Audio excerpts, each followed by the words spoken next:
hello. I thought I'd just share a little bit of a thought that had come to me. Um, and I don't know what you do, but quite often, first thing in the morning when I wake up, whatever time that might be, I quite often open the curtain back and the blinds, and I have a look at the window, and I look at what the weather is. And as you know, recently we've had lovely sunshine, it's lovely and warm.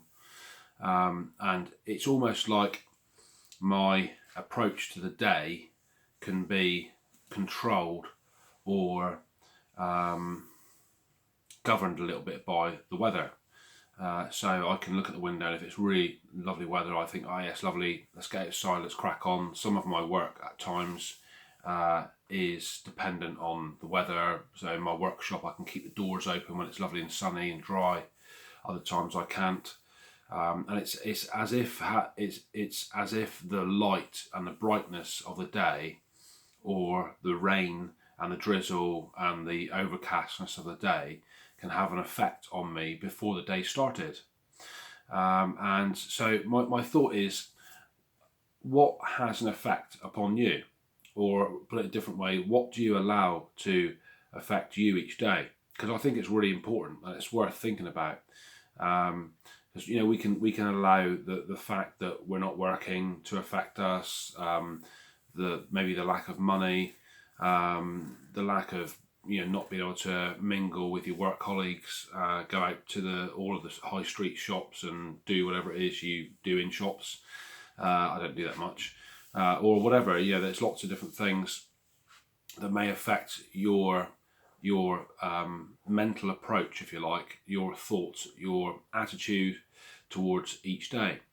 And I want to read that, as there was a little line in the Bible that came to me, just one sentence, and there was in the Bible there was a bit of a dispute about a lady who had been caught in adultery, and different people were saying back in that day, they would say she's been caught in adultery, so they used to stone her. So they came to Jesus saying, do you think we should stone her?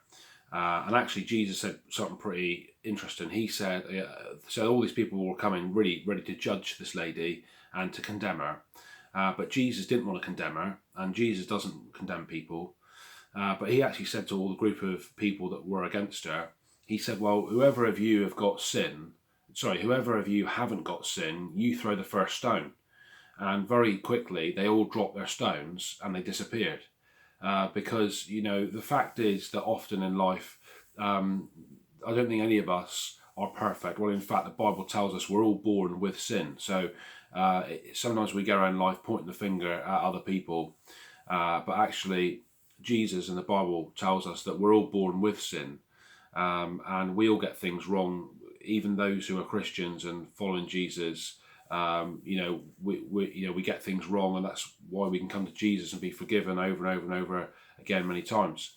So Jesus was in this place with this lady, and the crowd disappeared, and he just said to the lady, like, just go and don't sin anymore.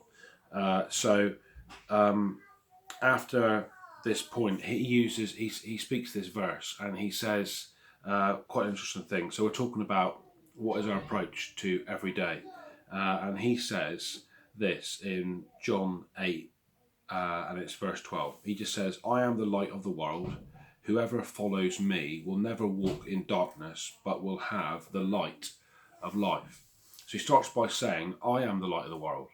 So when I look out my window, I'm looking actually out into the outside around me. I'm looking to the weather, and I'm actually allowing the weather to control how I feel. But for you, it might be your financial situation. It might be someone who's unwell in your family. It might be a number of things that you've wanted to get done and go and do, which you can't do.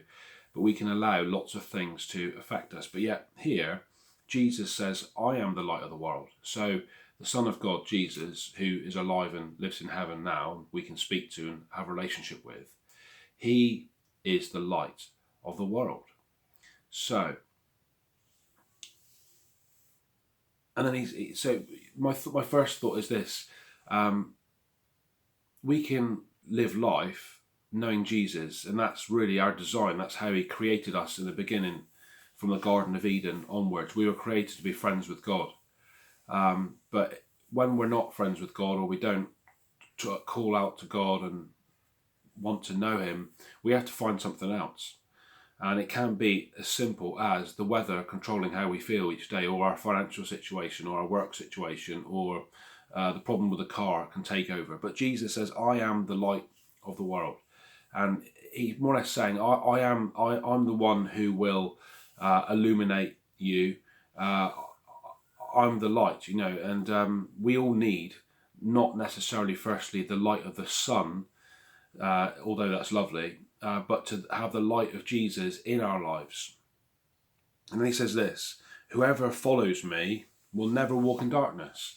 So if you're ever like me sometimes and you think, oh, this day seems a bit drab and a bit boring day, and the weather's looking pretty rubbish outside, and I've got the most undesirable job to do today, it's almost like we can leave the house walking in darkness. But Jesus tells us here that if he says, whoever follows me will never walk in darkness, but will have the light of life. So the secret of living life in the light, regardless of what is happening around us, the weather, is to actually walk with Jesus. And that when Jesus says, whoever follows me, he really means whoever is going to accompany me, whoever is going to walk beside me. In other words, Jesus is saying, I'm the light of the world. And my desire, my invitation to all people is that you can walk through life, and you can do life knowing me. And that is really like we would with a good friend going for a walk, but we just do that in life. We walk with Jesus, we talk with him, and he talks to us, and so my thought this morning is probably for many people, I am a Christian, but still the things around me affect me, and it doesn't matter what you are or what you believe. Often the things around you can affect you, but what I have found is that we can choose to look to Jesus and accompany him through the day. We accompany him and he accompanies us. He wants to do life with us. He wants to shine his light into our life, so that even on the most rainiest and drab of days, there can be a sense of hope and joy in our lives. So if you want to know any more, maybe go online, look up one of the Bible apps or Bible websites at John chapter 8 and verse 12. And just want to leave you with a thought. It doesn't matter what's happening around you. Jesus offers us to walk through life with him, finding hope. Have a good day. Bye.